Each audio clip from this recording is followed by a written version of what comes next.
just arriving back. It's 10:17 p.m. It is dark as fuck out there, and I'm just hoping and praying there won't be any gigantic spiders in the cabin. Lots of work to do tomorrow. I've got building supplies. I want to finish off 2 walls. The peepers are out. Maybe an owl.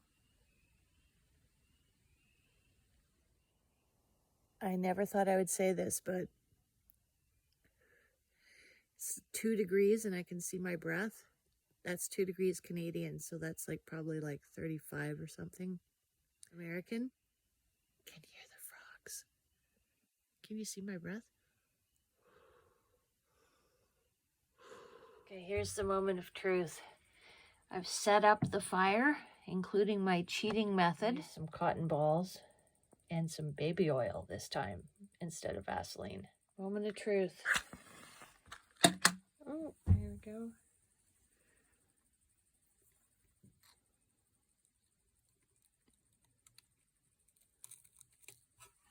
Let's see what happens. So far, so good. Oh, it's up to 8 degrees, it looks like in here. Swear to God, it moved a second ago. Look, it's just starting. It's just starting. I've decided to get some warm water going. Got the fire going, and it's almost 10 degrees Canadian in here. The owl.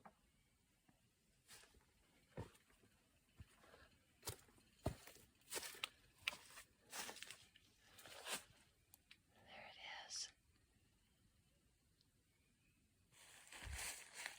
The smoke. The stove is actually slightly glowing orange to the eye.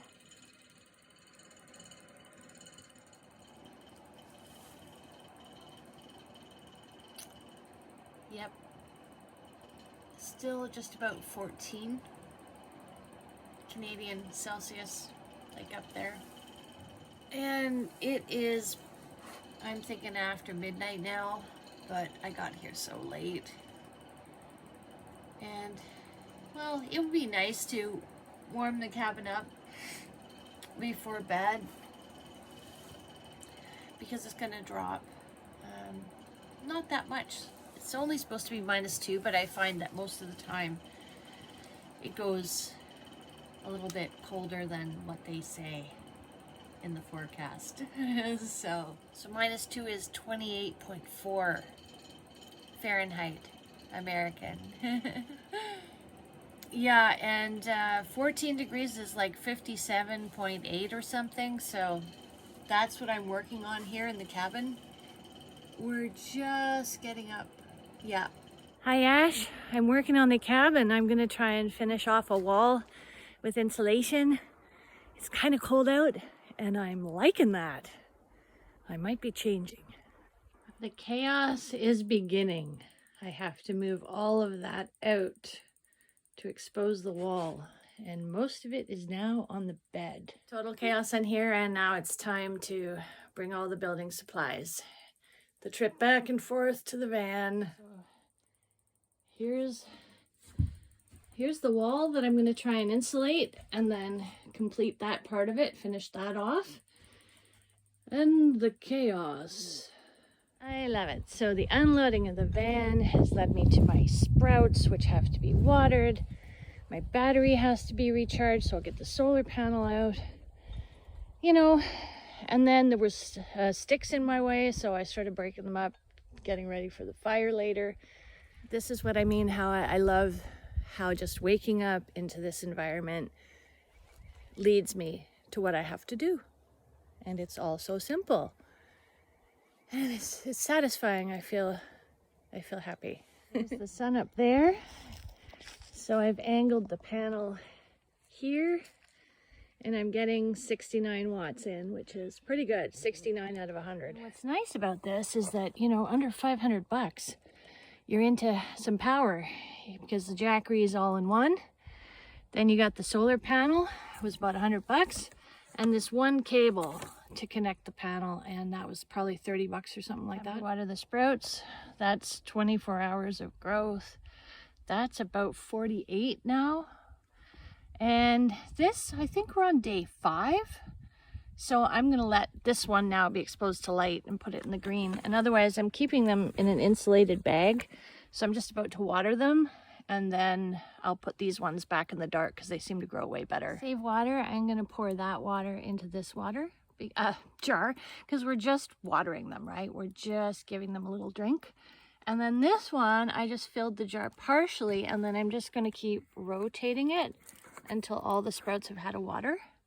And I'll give them a good rinse, you know, when about to harvest and eat them. So that's 4 tablespoons of seeds. And that's my method of saving water and being able to grow sprouts in a jar, being off the grid. I'm making a ton of trips to the van because I'm not in a hurry. And how nice it is not to be under really any pressure. I mean, if I don't get done today, well, I guess I won't have a bed to sleep on, but you know, other than that, you know, and I'm doing really light loads. You know, here I'm only carrying 2 boards. And it reminded me of being at that workaway farm placement at Fanny Bay, and how the guy actually acted out me carrying rocks, like, because I would only pick up 1 or 2 at a time because of my back. And he's like, you tell me, is this efficient? And he walks like this, totally mocking me. And I'm thinking, holy crap, this is a volunteer position. And I was using solar for my battery charging, so really all I was doing was having my RV plugged in to charge my coach battery. So however many pennies in hydro. He got 5 days and 30 hours of fairly hard work. And I'm gonna say fairly hard because it caused a sweat. Cleaning those dog kennels definitely worked up a sweat. And I also managed to clean them to his standard and within his time standard, because I said, how long should this take me? And he said 20 minutes per, which I accomplished within my first day, getting my time, you know, to that. But the way that I hauled rocks, after putting in 5 hours, yeah, I put in 5 hours, and a good 3.5 of that was hauling rocks. And my back was just killing me the next day. So when he wanted me to go back and haul rocks again, I was, you know, being really careful. And the guy comes and makes fun of me. Holy shit. It's like, sorry, how much are you paying me? And, you know, was there a project planned, you know, that this had to be done on a timeline because, you know, builders were coming in? No, he was just completely crazy. And he was a psychologist. Yeah. Oh boy. So, okay, Mr. Funny Farm. Here's me being my inefficient self. And I'm getting my steps in. And I'm getting the job done. And I think that matters more. And I'm enjoying myself. God, I was miserable there. If I got a deadpan face, that was a good day. I mean, always something was wrong. You left your sunglasses on the fence. You know, is that your sweater left in the kitchen? You know, just, the guy is a miserable sod. And, you know, you'd think when someone survives to retirement, all the challenges of life, that they might have learned to appreciate things a little bit more, you know? And not be in such a damn hurry. And not trying to make nature look perfect. like he said, the lawn, basically, once the leaves were done falling, not a single leaf could be left on the lawn. Like, holy shit. Whew, I end up going on these rants, but I really feel like perfectionism is a disorder of sorts. It's an affliction. Now, once you come to terms with perfectionism and you learn to forgive just the messiness of life, it's great, because in certain key situations, it's amazing to be able to apply the standard of perfectionism. So, brain surgery, that's a good place to apply it. But you're raking leaves and hauling rocks, if somebody doesn't have a rifle to your head, I can't see why. So I'm so glad I let all that go, and, no offense to those that still suffer from it and are still trying to meet that standard. But it's like there's minute times in life, like fractions of time in life, where it's really something that you need to apply. Nice to have the ability to apply yourself that tightly. Wind that sphincter tighter. Oh boy. But if it's not life or death, it's not life or limb. If vital signs are stable, there's room to play. There's room to move, is what I mean. It was actually my mother who got me all on this, perfectionism thing, of course, because nothing was ever quite good enough for her. But she had that on herself. Like, she suffered horribly in her life. I don't blame her, and I'm happy with who I am. So for that reason, I am quite okay, with everything. But my poor mom, she never quite got there, I don't think. So it's like 53 centimeters. There's every little wall is like not the normal size here. So this is going to be a lot of fun. The last wall I did was just nuts. It took me forever. So I'm hoping to be better at cutting this styrofoam stuff today. Anyway, yeah, so she used to say, "Oh, so I see. It's the rest of the world that's crazy, and you're the one who knows." I think when I was in my mid-30s, I kind of went, that might actually be a thing. I'm crazy in my own way. We all are, just like my kids said, "Yes, Mom, you're crazy, but in a harmless sort of a way," but when it comes to stuff like this, obsession with perfection and perfectionism and never giving yourself a break, and even though you're doing the best you can, you're just not good enough. No, you're not good enough. You're a loser. You're whatever, your negative self-talk, right? And it was like right around 40, 41 where I was like, I'm done. And I'm doing my best. And I care about how I show up. And some days my best is better than other days. But at the end of the day, I'm really trying, to be the best human that I can be. And that's plenty well good enough. That's good enough. There's worthiness right there, is making an effort to show up in the best possible way that you can, making an effort not to satisfy your own needs at the expense of others, sometimes you end up in a conflict situation where it's us or them, and then you have to figure something out if you care about the person, right? And there's always a solution.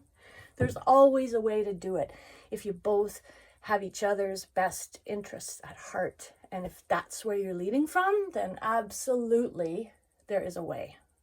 So far, I've found a way, you know? The other party doesn't always agree to the path. And what can you do? All you can do is your best. And ever since then, I've been like, yeah, I think I've self-flagellated enough. I think I've, you know, said terrible things to myself. And, you know, things that, I forget where I read it. It's like that if somebody else said it to you, you know, how would you react? Or if you heard someone else saying that to someone you cared about. So why do we say it to ourselves? Why? One, as Kareem used to say, 1, you don't need it. 2, nobody wants it. And 3, why? I love that man. He said so many great things, you know, over the lifetime. Anyway, that's all for now. I gotta get to work. Step 1 complete. It's noon and already at 100% charge in my battery. So I think that took about an hour and a half. For the Reflectix, but I have to deal with this debacle first from the winter. So I've started unpacking it. Now I have to put Reflectix there and there and here. I thought I'd only get these 2 parts done, but I didn't realize how small this one was in retrospect. So I used all the extra leftover pieces and I made a puzzle out of it. It's called hackjob.com. But anyway, it works, and I used up all the extra foam. This is a moment of truth here. I'm gonna try and put up my first board. Moment of truth. 1 partially finished wall. 2.6 kilometers worth of steps.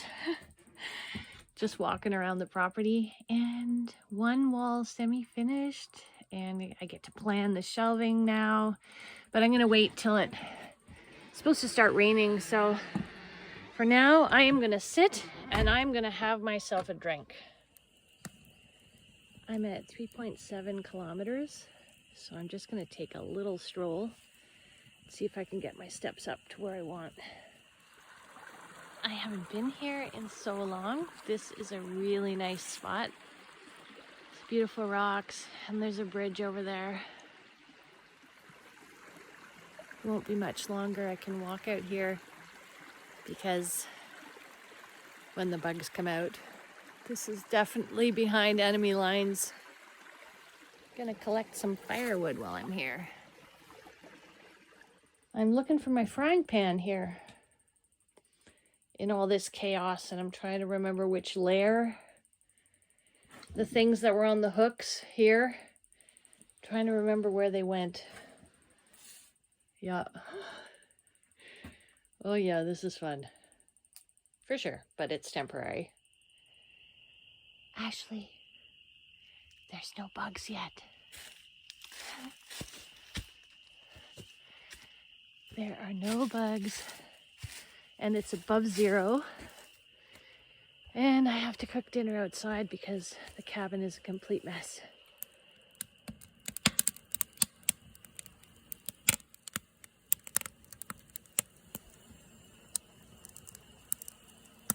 Can you see how everything's a different size in there? That's because I actually chopped in the dark with the cutting board on a bucket.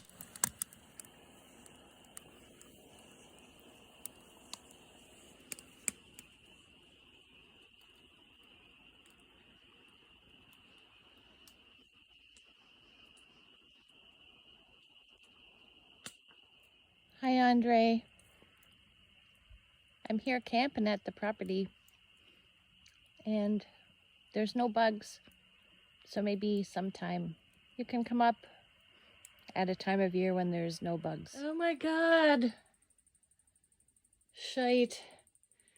I am sleeping in the van tonight. Water, nose spray, Jackery, light, phone stand, phone charger, flashlight. I'm camping in the van. The cabin is a complete chaos.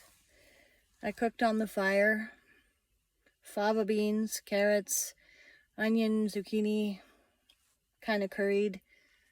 It was good. It was really good. A little bit of peanut sauce, actually.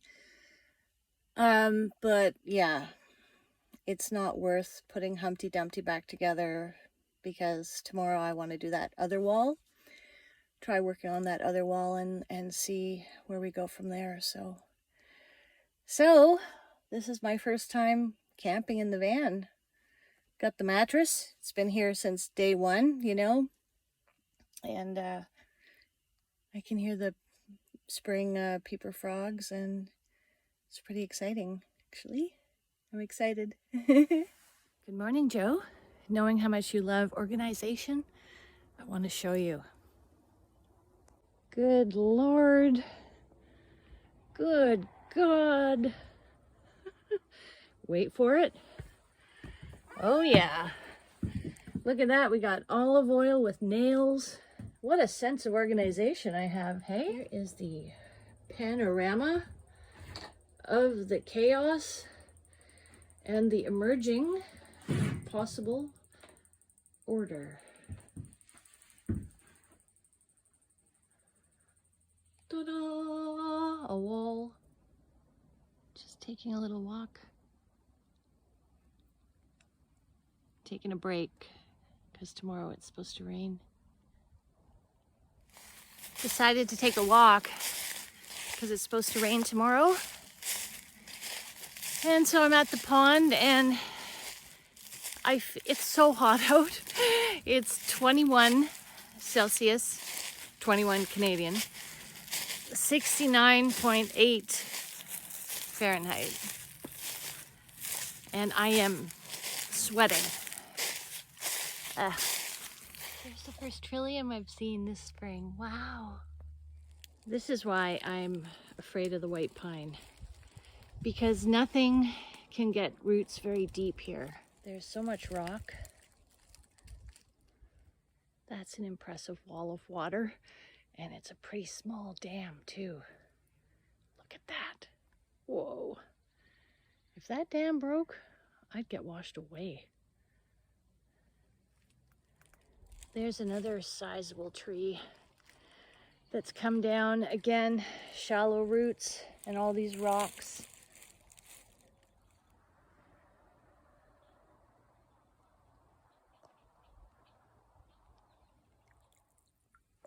April 21st. It's a first. Whew, actually hot as hell. Been a good walk. I've only got about 2 kilometers in, but it's so hot, I feel lazy. I think I'm gonna go back, and I just didn't want to get a fire going because it's so hot. You know you're Canadian when? In April, it's too hot. I love sitting on that rock right there. This is by far the biggest pond. Definitely big enough to go kayaking.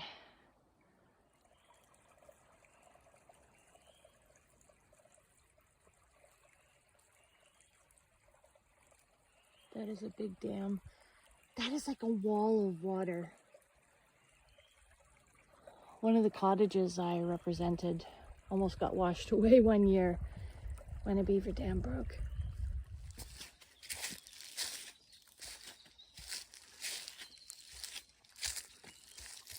So needless to say, I have a healthy respect for the beaver dam. And a little bit of fear. That's the rock. It's like this perfect reclining chair. Final firewood. Fetch. Before dark.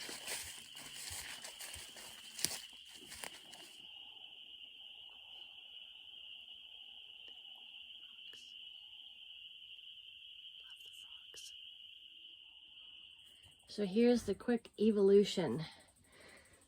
That's a new placement. And nothing's changed up here. Nothing's changed there. There's still a pile on the bed, but I made room for myself last night. And nothing's changed there yet. There's going to be some changes up here. I'm going to move some of that stuff now because I have the desk like clear. It's amazing how much more clear space I have. So the chair can face either way now, into the desk, towards the bed, or towards the stove. This wall, big change, and the shelves are up. The wood stove, its position has changed. It's no longer on the island. I moved this other piece of furniture there that Imant's built, and I took the door off of it. And then here's the island, also built by Imant's. And there's the shelving there. And then I've got these that I had hanging before awkwardly are now hanging on those hooks there. And I've got my wire basket down here. And still working on up here, but I got a shelf and a basket going. So this setup on the window here is temporary. I'm not going to keep the dry goods up there, but I'm just trying to keep all the kitchen edible kind of stuff in one area for now. But the sprouts have harvested.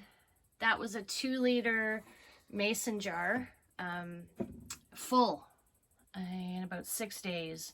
And it was 4 tablespoons worth of seeds.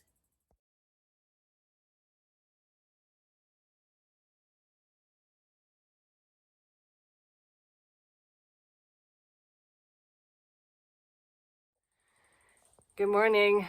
Today's project is going to be to raise the bed up so that there's some storage underneath. And I'm a little nervous because I don't have building experience, and putting up those walls was a pretty big deal for me. Step 1 will be to clear the entire bed area. Moving all the bed stuff into the storage trailer for now. Oh, I'm still removing bedding, so you can see why it's not a risk of freezing to death.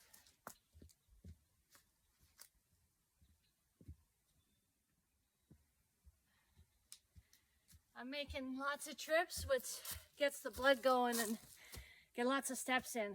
I can't carry stuff that's super heavy because of my bad shoulder. So there's the existing platform that I'd like to raise up for storage. Lining them up here to see that the cuts are exact, and they are not. Not all of them anyway, so that's good to know. So those are the ones that are usable. The rest I'll use for the outhouse toilet. All of these are usable. The other ones I'm going to save for the outhouse. Here's moment of truth, number 1. I'm taking this part of the bed apart because it is just too heavy for me. Stuff you gotta do when you're a girl. Here's me thinking. So I've got the platform separated, but have some issues now and looking like it's better the other side up or down. Here's another reinforcement idea of putting one of these brackets on each side and having a double set of posts in the middle. So here's the dry run. I am going to bring the mattress in and give it a go. I've only just lightly tacked these 2 posts in place because I think I'm going to get under and reinforce it better. And the cool thing is, so here I am under the bed, and look at all the potential storage space. I mean, I can almost sit up under here. Oh, wow. So I'll definitely reinforce here. And there's a middle post. I'll do something over there. And then one over here. Well, that's pretty high up. Honestly, I'm in a bit of shock that it's only 1 o'clock in the afternoon and it's already looking like something in here. Hopefully it doesn't crash in the middle of the night. One change from this height is that my chair used to be a bedside table at night. It can't be that way anymore. Look at that height difference. Another change is being able to enjoy the view from bed. I might even change the direction that I sleep. Sun rises over right about there, and that'll be nice to see. It's still a mess, but I'm just kind of saying, wow. It's actually coming to fruition. I'm gonna try this as a couch mode. Okay, I'm gonna try couch mode and see how it goes. Oh, so I found that trying couch mode here, right here, it's really good. Lean back here. Oh, very relaxing. And a nice view on all sides of the trees and the sky and all my most favorite sentimental things. So can't complain about that. So that's cool. Couch mode actually works and it's super comfortable. When you live in a tiny space, you have to multi-purpose and move things around, you know, just like I used to use my chair as a bedside table when the bed was low to the ground. And then in the day, it's a chair. You just have to get creative and it works.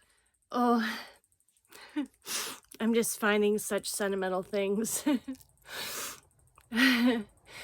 My daughter wrote this note when I was actually away at the hospital giving birth to my son, and she wanted me to wake her up when I got home. And she was supposed to be at the birth, but it was Toronto and it was SARS-1 back in 2003. So she wasn't allowed to go. I was allowed to bring only one person, and I thought about doing a home birth. Like, I thought about all these things, but in the end, she and I both said, you know what, it's more important that, the baby arrives safely. So much for birth plans, right? So many of us have those stories. But what is most important is the healthy arrival of your baby and yourself through it, right? So cute. Dear Mama, I'm sleeping on the couch. Make sure you try to wake me up. If that does not work, stick an ice bag in my shirt. If that does not work, wait until morning. Love, Layla. Who'd have thought, that improving the cabin would be so sentimental? But, all of my most sentimental things are here. And now I get to find them again as I'm organizing stuff. So that's how it goes. And here is the day family history. My Uncle Sandy, my father's brother, is the one that compiled this. And he actually wrote a book as well about his life. He died at 96. 1889, Guelph. Wow. Interesting stuff. Trip down memory lane. That is the comfortable placement of the pillows for my couch mode. Oh yeah, it's very relaxing, very nice. However, I have a lot of organizing to do. Okay, I got the storage stuff ready to go under, and I'm going in. I'm going under. It's kind of, you got to get a bit wiggly, but it gets better once you're under here. It's better. Oh. Yeah, there's way more space once you're actually in here. I can access all of the storage shelves from under here. So before, I couldn't do that. These spaces were lost to me. I've got a wiggle, and I'm finding it's actually cracking my back. It's actually good for my back, I think. That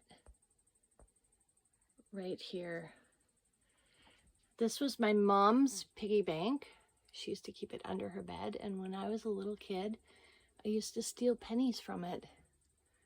It's mostly all pennies in there, and that used to buy you something. I think there should be a whole video about being a woman and my experience as a woman dealing with contractors over the years with my house and stuff. and only because I had to. And how I learned that often a man can handle it better because the contractors are almost always men. And there's something there. There's something to that. At one point, I even hired a guy. He advertised as hire a husband. So I hired him to act even as my agent, you know, with other contractors, you know, because there's a lot of guys who only want to deal with guys. So that was kind of, I mean, I don't really care. It was just sort of made my life more difficult, for sure. Being like a lone female and having to run a household. It's not like I, you know, wanted it that way or preferred it that way, you know. It just sort of happened that way. Anyway, so that's a whole dynamic, and it's an interesting one, and we should probably talk about that at some point, you know, as a society, as a, you know, as a people, and not from some sort of woke point of view, or like ultra woke, and I mean like ultra, like it just that sometimes there's no choice but to have to deal with stuff yourself, you know, if you're alone. And that's what I was. Like, I was, you know, running my own household. So yeah, this is something to explore for sure. Felt like it was time for a fire. So I got it quite ready first. And I'm cleaning up the property at the same time. Smokeless. I'm going to cook dinner or breakfast on this fire. Siri, what's the temperature outside? Man, I am just out collecting water and, you know, just scrap deadfall wood for the fire. And it is like so beautiful. It's above zero. I think it's like about 10 or 11 or 12 degrees. And holy crap, like I'm not being eaten alive. And I'm walking through the woods and everything is so beautiful. Yeah, check back in a week or two. Holy crap. I just can't believe that it's been nice for this long and no bugs. Must be like the cold nights. So, blessings. Denial is a funny thing, but I found myself today kind of going, maybe this year, maybe there won't be any bugs. You know, like maybe 5G has disrupted the mosquitoes. It's decided. I'm taking the rest of the day off. Got some firewood. Got another bucket of water, but I left it just down by the trailer. Whew, I'm tired. I talk to the wind. My words are all carried away. I talk to the wind. The wind does not hear. The wind cannot hear. Oh, nice. Dam number 2, dam number 1. I wish you could see that the pine needles look golden right now from the sun. This beautiful red color caught my eye. Also picking up the sun, and you can't see it. You can't see it.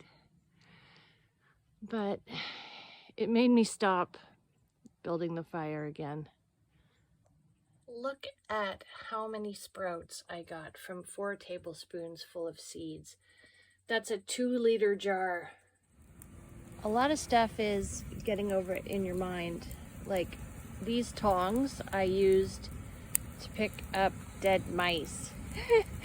So I bleached them and now I'm cleansing them by fire, and I'm gonna use them tonight for dinner. But you know, you have to get over a bit of a something in your head, right? I think a lot of our life is like that. You kind of have to get over these thoughts, limiting thoughts, ooh, gross. Anyway, you know what I mean.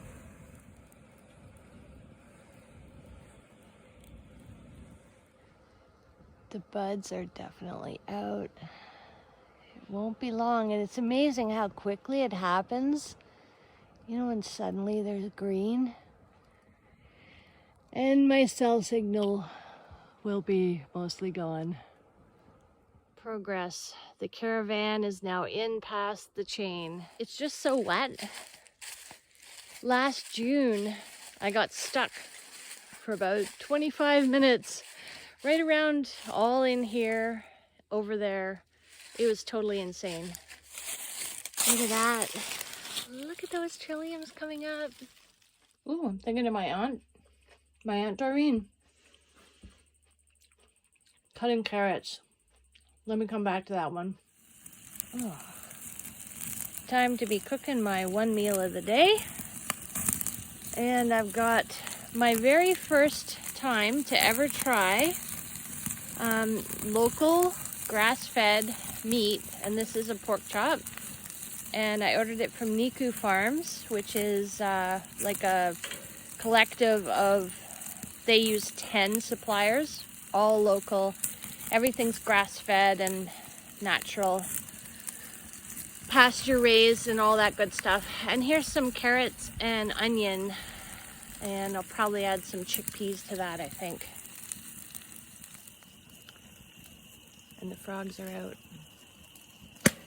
It's been a good day.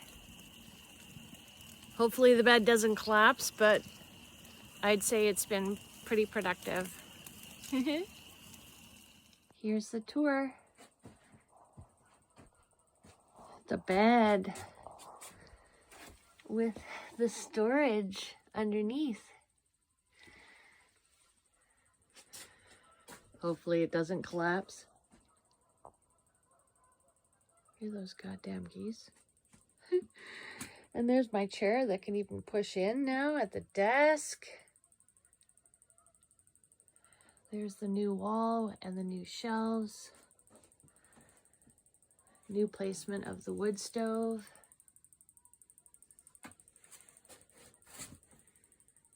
The island, now fully functional and fully usable. Every little bit of it as kitchen space. And then this dresser is now the home of the stove and oven. And that's another new wall up here.